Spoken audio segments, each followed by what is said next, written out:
अगर आपने अपने किसी रिलेटिव या किसी फ्रेंड से कोई लोन लिया है या उनको लोन दिया है या अगर आपने किसी प्रॉपर्टी को परचेस किया है एंड उसको अपने बुक्स ऑफ अकाउंट में आपने शो नहीं किया है एंड अगर आपने शो किया भी है तो अंडर वैल्यूएशन करके शो किया है तो आप अलर्ट हो जाओ क्योंकि इनकम टैक्स के दो ऐसे प्रोविजंस सेक्शन 102 एंड सेक्शन 103 ये आपको रातों की नींद उड़ाने वाले हैं क्योंकि इनकम टैक्स डिपार्टमेंट आपके पीछे लगने वाला है। इसकी सबसे बड़ी वजह ये है कि इसके अंदर आपको interest plus taxes plus penalty मिला जुला करके 78% तक के आपको पे करना पड़ सकता है।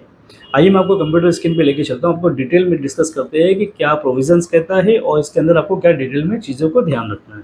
तो आइए समझते हैं सबसे पहले सेक्शन क्या कहता है। Section 102 of income tax act 2025 का। तो सेक्शन 102 ऑफ जो इनकम टैक्स 2025 का जो बताता है हमें अनएक्सप्लेन क्रेडिट के बारे में। मतलब ये कि आप अगर आपके बुक्स ऑफ अकाउंट के अंदर कोई क्रेडिट एंट्री मिलती है और असेसी के पास में उसका कोई एक्सप्लेनेशन नहीं है। इसमें दो चीज़ें हैं, एक ए और बी, ये आपको मेन समझना है। सबसे पहली चीज़, अगर जो असेसी है उसके पास कोई एक्सप्लेनेशन नहीं कि वो पैसा काय का है और आया कहाँ से है, या असेसी जो एक्सप्लेनेशन दे रहा है उससे असेसिंग ऑफिसर जो है सेटिस्फाइड नहीं हो पाता है, कंडीशन में वो अमाउंट मान लिया जाएगा कि वो आपका इनकम है। एग्जाम्पल से आपको बताता हूँ कि सपोज आपके बुक्स ऑफ अकाउंट के अंदर एक एंट्री मिलती है 10 लाख रुपए की और आप उसका एक्सप्लेनेशन जो दे रहे हो उससे असेसिंग ऑफिसर सेटिस्फाइड नहीं हो पा रहा है, या अगर आप ये कहते हो कि हाँ मैंने मेरे फ्रेंड से लिया है, मेरे रिलेटिव से लिया है, या मैंने माल सेल किया था, या जो भी एक्सप्लेनेशन दे रहे हो, तो अगर असेसिंग ऑफिसर उससे सेटिस्फाइड नहीं होता है तो ये 10 लाख रुपीज़ आपकी डायरेक्ट प्रॉफिट यानी डायरेक्ट इनकम में ऐड हो जाएगा। और इसके ऊपर सिर्फ इतना ही नहीं है, इसके ऊपर 78% तक आपको टैक्स एंड इंटरेस्ट पे करना पड़ सकता है, ठीक है, इंक्लूडिंग पेनल्टी। सेक्शन के अंदर आगे एक्सप्लेनेशन और देता है कि अगर आप बताते हो कि भाई आपने लोन लिया यानी किसी फ्रेंड से या किसी रिलेटिव से आपने ऐसा अनसिक्योर्ड लोन लिया हुआ है, अगर आपने फाइनेंशियल इंस्टीट्यूशन से लिया तो कोई इशू ही नहीं है। अगर आप ये बताते हो कि मैंने मेरे फ्रेंड से लोन लिया था या मैंने रिलेटिव से मैंने पैसा लिया हुआ है तो किया है, तो इतने पे ऑफिसर मानने वाला नहीं है। ऑफिसर क्या करेगा, जो असेसिंग ऑफिसर है वो क्रॉस टेली करेगा। सपोज आप बताते हैं कि भाई 10 लाख रुपीज जो है आप अपने किसी फ्रेंड रमेश से आपने क्या किया है कि लोन लिया हुआ है, तो ऐसे कंडीशन में जो असेसिंग ऑफिसर है वो क्या करेगा, रमेश से क्रॉस टेली करेगा। मतलब यहाँ पे इसको कहते हैं सोर्स ऑफ सोर्स, यानी जो सोर्स है आपके जो रमेश है ये कैपेबल है देने के लिए या नहीं है। मतलब वो क्या करेंगे, जो सोर्स यानी ये जो रमेश है सोर्स ऑफ इनकम चेक करेगा कि सबसे पहली चीज कि 10 लाख रुपए जो रमेश के पास कहाँ से, जो आपको उसने 10 लाख रुपए दिया है ये उसके पास में कहाँ से आए। अगर वो सेटिस्फाई होता है कि हाँ रमेश भी एक बिजनेस वाला है या सैलरीड एम्प्लॉय है, प्रॉपर रिटर्न फाइल करता है, उसने अपने बुक्स ऑफ अकाउंट के अंदर दिखाया है कि उसने आपको लोन दिया है, देन इट्स ओके। बट अगर रमेश ऐसा मिलता है कि ना वो रिटर्न फाइल करता है ना उसके कोई इनकम का प्रॉपर सोर्स है, ठीक है, तो ऐसी कंडीशन में क्या होगा कि वो उसको डिसअलाउ कर देगा और आपको इसके ऊपर हैवी अमाउंट ऑफ टैक्सेस यानी 28% तक आपको टैक्स इंटरेस्ट प्लस पेनल्टी पे करना पड़ सकता है।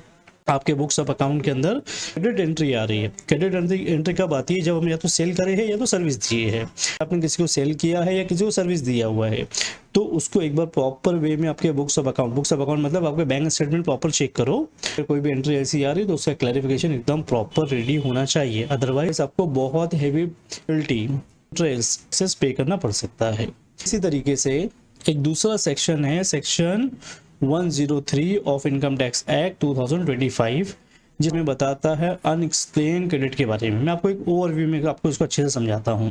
सपोज आपने क्या किया कि एक प्रॉपर्टी परचेज किया या आपने किसी शेयर में इन्वेस्टमेंट किया और आपने क्या किया कि वो जो इन्वेस्टमेंट किया है उसको अपने बुक्स ऑफ अकाउंट के अंदर डिस्क्लोज नहीं कर रहे हो, या अगर डिस्क्लोज करते भी हो तो उसका अमाउंट कम बता रहे हो। जैसे आपने क्या किया, एक लैंड परचेज किया है ना, अब लैंड की जो वैल्यू है आपने अपने बुक्स ऑफ अकाउंट में दिखा रहे 40 लाख, बट उसकी एक्चुअल जो वैल्यू है वो 80 लाख है, यानी आपने 80 लाख में लिया है, जो बीच का जो 40 लाख का जो डिफरेंट आ रहा है वो कैश में लेन देन कर करके उसको उड़ा दिया। ऐसी कंडीशन में सबसे पहले असेसिंग ऑफिसर पूछेंगे जी 40 लाख रुपीज़ की जो आपने ये प्रॉपर्टी परचेज किया है तो ये 40 लाख रुपए आपके पास आए कहाँ से। अगर आपके पास में एक्सप्लेनेशन रेडी है, आपने टाइम टू टाइम आपका रिटर्न फाइल किया है, आपकी बैलेंस शीट में आपके ऊपर अच्छा खासा कैपिटल दिख रहा है, देन इट्स फाइन। अगर आपके पास में उसका एक्सप्लेनेशन नहीं है तो क्या होगा, के ऊपर एक हैवी पेनल्टी आएंगी। किसकी?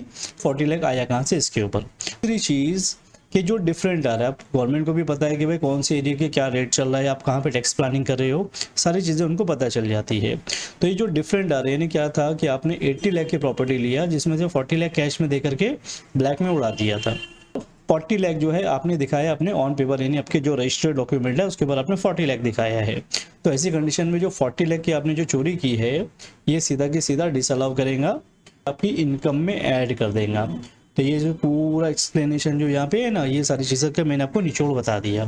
तो जो भी आप इन्वेस्टमेंट कर रहे हो, चाहे वो प्रॉपर्टी में हो या किसी शेयर के अंदर हो, तो आपके पास में आपकी बुक्स ऑफ अकाउंट के अंदर उसके लिए पैसा होना ज़रूरी है। अब सवाल ये आता है कि सर गवर्नमेंट को पता कैसे चलेगा कि हमने प्रॉपर्टी परचेज किया है? तो दोस्तों ऐसा है कि AIS जो गवर्नमेंट का है, ठीक है, एनुअल इन्फॉर्मेशन स्टेटमेंट जो आपका बनता है उसके अंदर सारी की सारी डिटेल गवर्नमेंट तक ऑटोमेटिक पहुंच जाती है। ठीक है, तो इसमें ये चीज़ में मतलब ये गुमान में मत रहना कि गवर्नमेंट को पता कैसे चले। गवर्नमेंट का आपकी हर एक एक चीज़ की खबर है। जो भी आप इन्वेस्टमेंट कर रहे हो या फिर जो भी आपने पेमेंट लिया है कहीं से, उसको एकदम प्रॉपर वे में आपको मैनेज करना है, क्योंकि न्यू इनकम टैक्स के अंदर बहुत सारी ऐसी चेंजेस आ गई है जो आपको बहुत ज़्यादा प्रॉब्लम में डाल सकती है। दोस्तों अगर आपको वीडियो अच्छा लगा हो, आपको ये इन्फॉर्मेशन यूजफुल लगी हो, तो वीडियो को लाइक एंड चैनल को सब्सक्राइब जरूर कीजिए ताकि इस तरीके के वैल्यूएबल कंटेंट आपको रेगुलर मिलते रहे। Finally thank you for watching. Thank you so much.